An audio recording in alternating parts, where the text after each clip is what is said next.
Tujuan pembelajaran kita adalah untuk memahami, mengenal, pengertian, jenis, fungsi, bentuk, aspek, tujuan, serta penyajian kritik.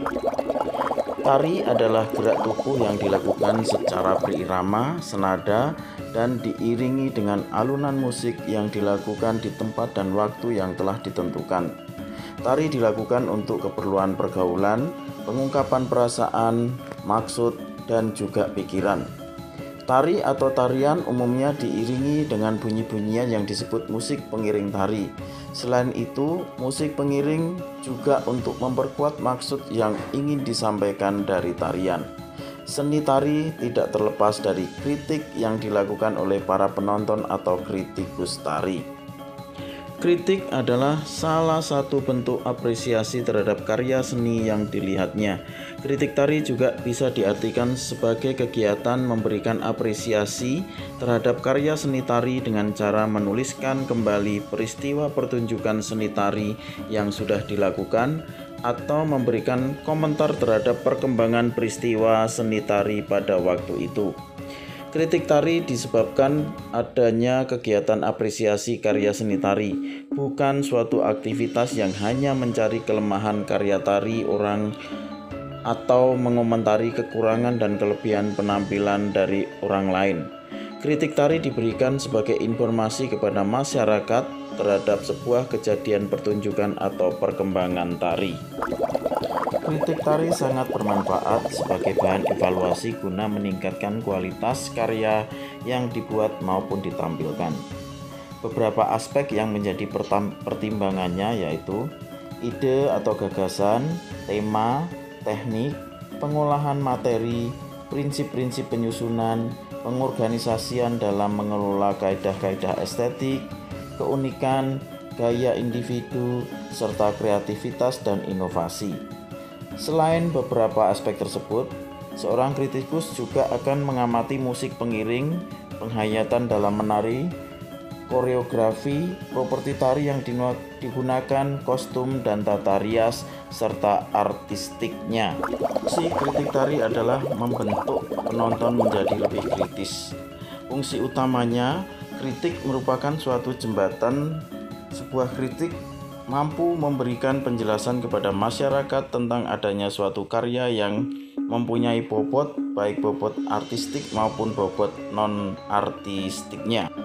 Fungsi secara umum yaitu untuk mengenalkan karya tari kepada masyarakat atau media informasi bagi publik, media komunikasi antara seniman, kritikus, dan pembaca, untuk evaluasi diri bagi pencipta karya seni, dan media peningkatan kualitas produk karya seni tari.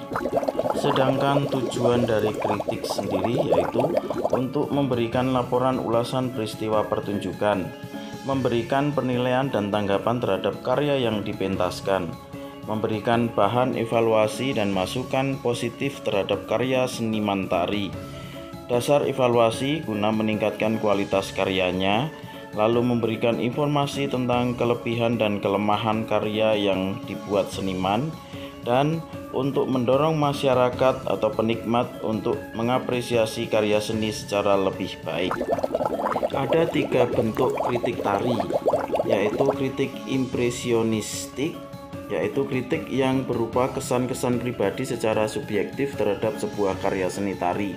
Kemudian kritik penghakiman, yaitu kritik yang bekerja secara deduksi atau kritik yang berpegang teguh pada ukuran-ukuran karya seni tari tertentu untuk menentukan karya seni tari tersebut baik atau tidak.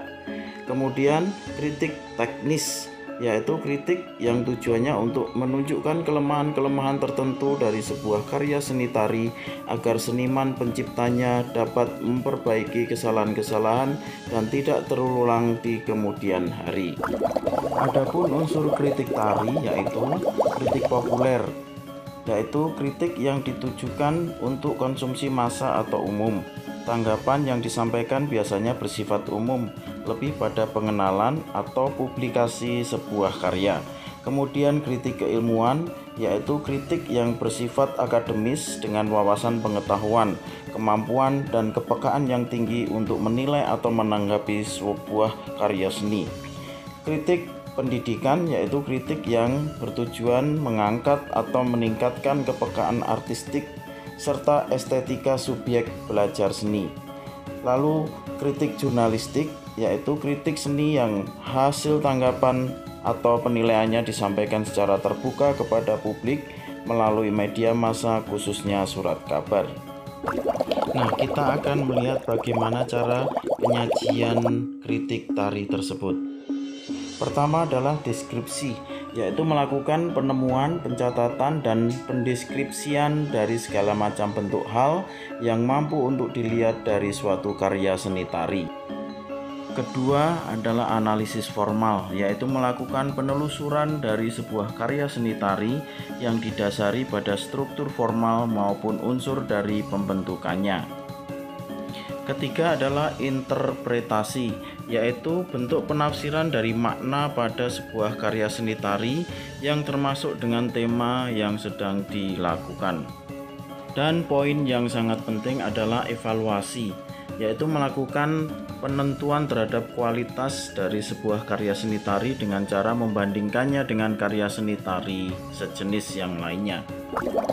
Nah, sekarang kita akan melihat tingkat profesionalitas seorang kritikus menurut keahlian dan persyaratan tersendiri, sehingga bobot penilaian yang dilakukannya cukup meyakinkan bagi para pembaca. Bekal atau perlengkapan yang harus dimilikinya adalah sebagai berikut. Seorang kritikus harus mempunyai cita rasa seni yang terbuka, artinya mempunyai kapasitas menghargai kreativitas artistik yang sangat beragam, mengapresiasikan dengan baik karya seni yang eksis di berbagai tempat dan zamannya. Seorang kritikus memerlukan studi formal di lembaga tinggi kesenian, khususnya tentang sejarah kesenian dan sejarah kebudayaan. Seorang kritikus harus berpengalaman mengamati dan menghayati seni secara orisinal, baik di studio, gedung pertunjukan, sanggar maupun di museum. Pengalaman otentik ini diperlukan sebab sukar dan mustahil mendapatkan pengalaman otentik dari slide, buku, atau reproduksi karya seni belaka. Seorang kritikus harus mampu secara imajinatif merekapitulasi faktor teknik karya seni, sehingga mengetahui bagaimana proses pembuatan karya yang menjadi objek kritiknya. Seorang kritikus perlu mengetahui benar peristilahan seni, style seni, fungsi seni, opini penting para seniman, dan pakar estetika secara periodik, di samping memahami konteks sosial dan kebudayaan yang melatar belakangi kreasi seorang seniman. Seorang kritikus harus paham betul perbedaan antara niat artistik dengan hasil atau penyampaian artistik, sehingga dia mampu melihat kesenjangan antar keduanya. Niat, amanat, pernyataan, atau nilai yang ingin diekspresikan seniman tidak selalu persis terungkap dalam hasil kreasi seninya.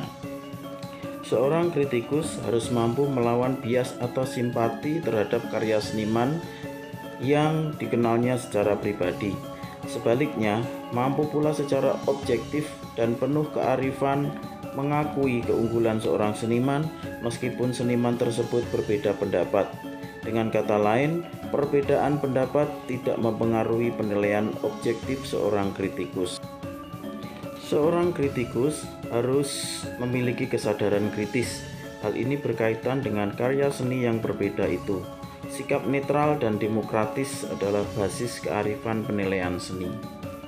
Dan yang terakhir adalah seorang kritikus seni profesional harus memiliki temperamen judisial. Dalam prakteknya, ini berarti kemampuan menilai seni dengan cara yang tidak tergesa-gesa. Aktivitas menilai seni merupakan bukti dan kesaksian akurat. Diperlukan waktu untuk mencerap berbagai kesan, asosiasi, sensasi yang diberikan karya seni.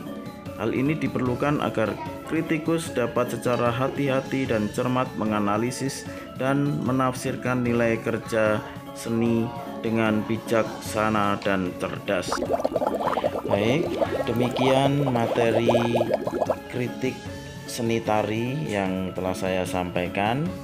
Tetap semangat dan selalu menjaga kesehatan.